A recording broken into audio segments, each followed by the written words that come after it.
ಯಾದಗಿರಿಯಲ್ಲಿ ಪಿಎಸ್ಐ ಪರಶುರಾಮ ಸಾವು ಪ್ರಕರಣಕ್ಕೆ ಸಂಬಂಧಪಟ್ಟಂತೆ ಶಾಸಕ ಚನ್ನಾರೆಡ್ಡಿ ಪುತ್ರ ಪಂಪಣ್ಣಗೌಡಗೆ ಬಂಧನದ ಭೀತಿ ಎದುರಾಗಿದೆ. ನಿನ್ನೆ ಎಫ್ಐಆರ್ ದಾಖಲಾಗುತ್ತಿದ್ದಂತೆ ಶಾಸಕ ಮತ್ತೆ ಪುತ್ರ ಎಸ್ಕೇಪ್ ಆಗಿದ್ದಾರೆ. ಮೊಬೈಲ್ ಸ್ವಿಚ್ ಆಫ್ ಮಾಡಿಕೊಂಡು ತಂದೆ ಮಗ ನಾಪತ್ತೆಯಾಗಿದ್ದಾರೆ. ನಿನ್ನೆ ಎಫ್ಐಆರ್ ಆಗ್ತಿದ್ದಂತೆ ಸಿಐಡಿ ತನಿಖೆಯಿಂದಲೂ ಚನ್ನಾರೆಡ್ಡಿ ಪಂಪಣ್ಣಗೌಡಗೆ ಸಂಕಷ್ಟ ಎದುರಾಗಲಿದ್ದು ತನಿಖಾ ತಂಡಕ್ಕೆ ಕೇಸ್ ಫೈಲ್ ಸಲ್ಲಿಸಲಿರುವ ನಗರ ಪೊಲೀಸರು.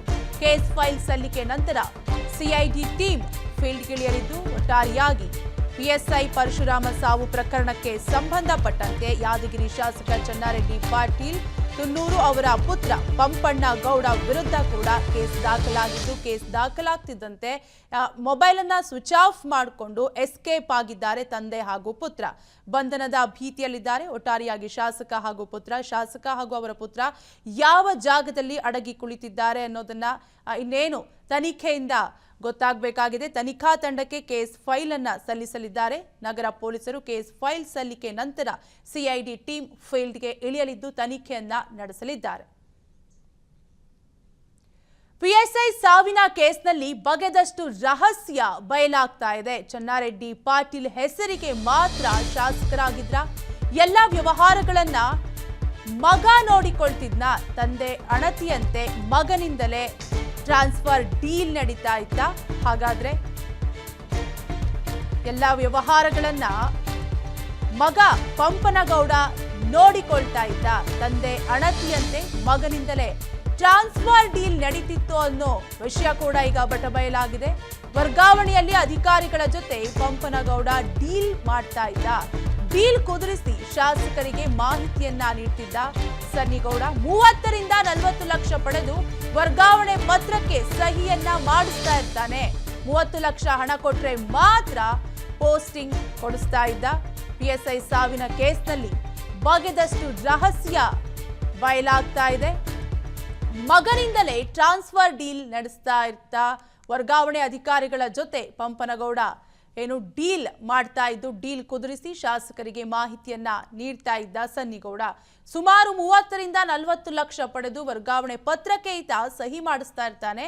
30 ಲಕ್ಷ ಹಣ ಕೊಟ್ರೆ ಮಾತ್ರ ಪೋಸ್ಟಿಂಗ್ ಅನ್ನ ಕೊಡಿಸ್ತಿರ್ತಾನೆ. ಪೋಸ್ಟಿಂಗ್ಗೆ ಹಣದ ಜೊತೆ ಹಫ್ತಾ ನೀಡುವಂತೆಯೂ ಕೂಡ ಹೇಳ್ತಾ ಇದ್ದ. ತಿಂಗಳಿಗೆ ಪ್ರತಿ ಆಫೀಸ್ನಿಂದ 25,000 ಹಫ್ತಾ ಹಣ ವಸೂಲಿ ಮಾಡ್ತಾ ಇದ್ದ. ಹಫ್ತಾ ಕೊಡದೇ ಇರುವ ಅಧಿಕಾರಿಗಳಿಗೆ ಪಂಪನಗೌಡ ಟಾರ್ಗೆಟ್ ಮಾಡ್ತಾ ಇದ್ದ ಅನ್ನೋ ವಿಷಯ ಕೂಡ ಈಗ ಬಟಬಯಲಾಗಿದೆ. ಈಗಾಗಲೇ 3 ಠಾಣೆಯಲ್ಲಿ ಹೊಸ ಪಿಎಸ್ಐ ನಿಯೋಜನೆಯನ್ನ ಮಾಡಿದ್ದು 3 ಪಿಎಸ್ಐಗಳ ಬಳಿ 30 ಲಕ್ಷ ಹಣ ಪಡೆದ ಮಾಹಿತಿ ಕೂಡ ಇದೆ. ಲಕ್ಷ ನೀಡಿ ಪೋಸ್ಟಿಂಗ್ ಪಡೆದ ಬಗ್ಗೆ ಅಧಿಕಾರಿಗಳು ಆರೋಪವನ್ನ ಮಾಡಿದ್ದು, ಪೋಸ್ಟಿಂಗ್ಗೆ ಹಣದ ಜೊತೆ ಹಫ್ತಾ ನೀಡುವಂತೆಯೂ ಕೂಡ ಈತ ಧಮಕಿಯನ್ನ ಆಗ್ತಾ ಇರ್ತಾನೆ. ತಿಂಗಳಿಗೆ ಪ್ರತಿ ಆಫೀಸ್ನಿಂದ ಈತನಿಗೆ 25,000 ಹಣ ಹೋಗ್ಬೇಕಿತ್ತಂತೆ. ಈತ ವಸೂಲಿಯನ್ನ ಮಾಡ್ತಾ ಇದ್ದ. ಹಫ್ತಾ ಕೊಡದೆ ಇರುವ ಅಧಿಕಾರಿಗಳಿಗೆ ಪಂಪನಗೌಡ ಟಾರ್ಗೆಟ್ ಮಾಡ್ತಾ ಇರ್ತಾನೆ. ಡೀಟೇಲ್ಸ್ ಕೊಡಲು ನಮ್ಮ ಪ್ರತಿನಿಧಿ ನಾಗಪ್ಪ ಮಾಲಿಪಾಟೀಲ್ ದೂರವಾಣಿ ಸಂಪರ್ಕದಲ್ಲಿ ಕನೆಕ್ಟ್ ಆಗಿದ್ದಾರೆ. ಎಸ್ ನಾಗಪ್ಪ, ಯಾದಗಿರಿಯಲ್ಲಿ ಪಿಎಸ್ಐ ಪರಶುರಾಮ ಸಾವು ಪ್ರಕರಣಕ್ಕೆ ಸಂಬಂಧಪಟ್ಟಂತೆ ಒಂದಲ್ಲ ಒಂದು ರೀತಿ ಟ್ವಿಸ್ಟ್ ಸಿಗ್ತಾನೆ ಇದೆ, ಒಂದಲ್ಲ ಒಂದು ಆರೋಪಗಳು ಬಟಬಯಲಾಗ್ತಾನೆ ಇದೆ. ಏನೆಲ್ಲ ಡೀಟೇಲ್ಸ್ ಇದೆ? ಕಾವ್ಯ, ಇದು ಯಾದಗಿರಿ ನಗರ ಠಾಣೆಯಲ್ಲಿ ಕಾರ್ಯನಿರ್ವಹಣೆ ಮಾಡಿರುವಂತ ಪಿಎಸ್ಐ ಪರಶುರಾಮ್ ಅವರ ನಿಗಡ ಸಾವು ಪ್ರಕರಣದ ನಂತರ ದಿನಕ್ಕೊಂದು ಟ್ವಿಸ್ಟ್ ಪಡಿತಾ ಇದೆ. ಪ್ರಮುಖವಾಗಿ ಯಾದಗಿರಿ ಶಾಸಕ ಚನ್ನಾರೆಡ್ಡಿ ಪಾಟೀಲ್ ತುನ್ನೂರು, ಅದೇ ರೀತಿಗೆ ಅವರ ಪುತ್ರ ಪಂಪನಗೌಡ ಅವರ ವಿರುದ್ಧ ಕೂಡ ಈಗಲೇ ಪ್ರಕರಣ ಯಾದಗಿರಿ ನಗರ ಠಾಣೆಯಲ್ಲಿ ಕೇಸ್ ದಾಖಲಾಗಿದೆ.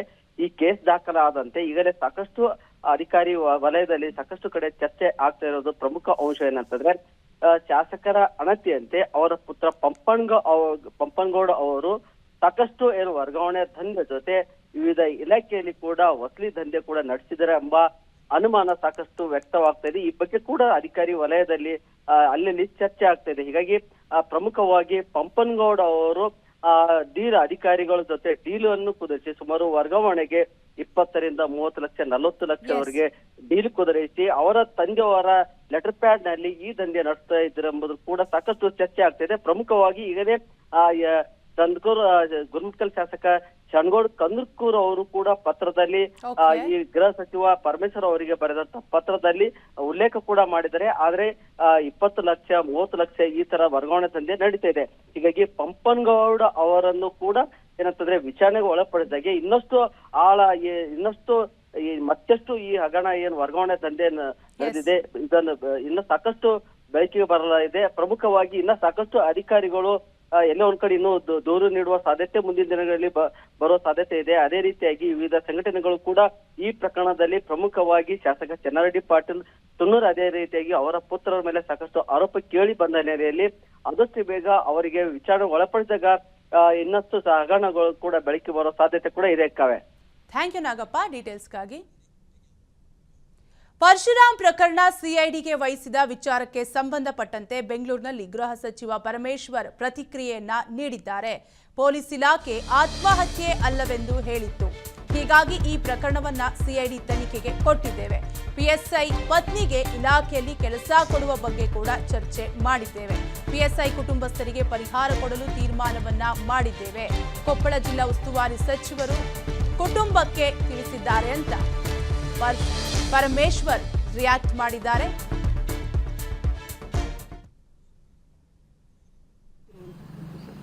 ಹೌದು, ಯಾಕೆಂದರೆ ಅಲ್ಲಿ ಶಾಸಕರಿದ್ದಾರೆ, ಅದು ಕೂಡ ಆಡಳಿತ ಪಕ್ಷದ ಶಾಸಕರಿದ್ದಾರೆ. ಅವ್ರ ಮೇಲೆ ಅಪಾದನೆ ಬಂದಿದೆ.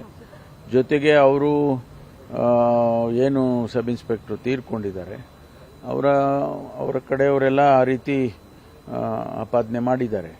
ಹಾಗಾಗಿ ನಾನು ಅಂದ್ಕೊಂಡಿದ್ದು ಇದನ್ನು CID ಕೊಟ್ಟರೆ ಸೂಕ್ತ ಅಂತ ಹೇಳಿ CIDಗೆ ಕೊಟ್ಟಿದ್ದೆವು. ಅದು ಸುಯಿಸೈಡ್ ಅಲ್ಲ ಅಂತ ಹೇಳಿ ನಮ್ಮ ಇಲಾಖೆಯವರು ಹೇಳಿದ್ದಾರೆ. ಅದು ಅವರು ನ್ಯಾಚುರಲ್ ಆಗಿ ಸತ್ತಿದ್ದಾರೆ. ಏನಕ್ಕೆ ಸತ್ತಿದ್ದಾರೆ ಅಂತೇಳಿ ಈಗ ಪೋಸ್ಟ್ ಮಾರ್ಟಮ್ ರಿಪೋರ್ಟ್ ಬರಬೇಕು. ಅನುಕ್ಷಣದ ಸುದ್ದಿಗಳಿಗಾಗಿ ವಿಸ್ತಾರ ನ್ಯೂಸ್ ಯೂಟ್ಯೂಬ್ ಚಾನೆಲ್ ಸಬ್ಸ್ಕ್ರೈಬ್ ಮಾಡಿ. ಹೊಸ ಸುದ್ದಿಗಳ ನೋಟಿಫಿಕೇಶನ್ಗಾಗಿ ಬೆಲ್ ಐಕಾನ್ ಕ್ಲಿಕ್ ಮಾಡಿ. ಲೇಟೆಸ್ಟ್ ಅಪ್ಡೇಟ್ಸ್ಗಾಗಿ www.vistaranews.com ವೆಬ್ಸೈಟ್ಗೆ ವಿಸಿಟ್ ಮಾಡಿ. ಅಂಗೈಯಲ್ಲೇ ಜಗತ್ತಿನ ಸುದ್ದಿ ತಿಳಿಯಲು ವಿಸ್ತಾರ ನ್ಯೂಸ್ ಕನ್ನಡ ಆಪ್ ಡೌನ್ಲೋಡ್ ಮಾಡಿ.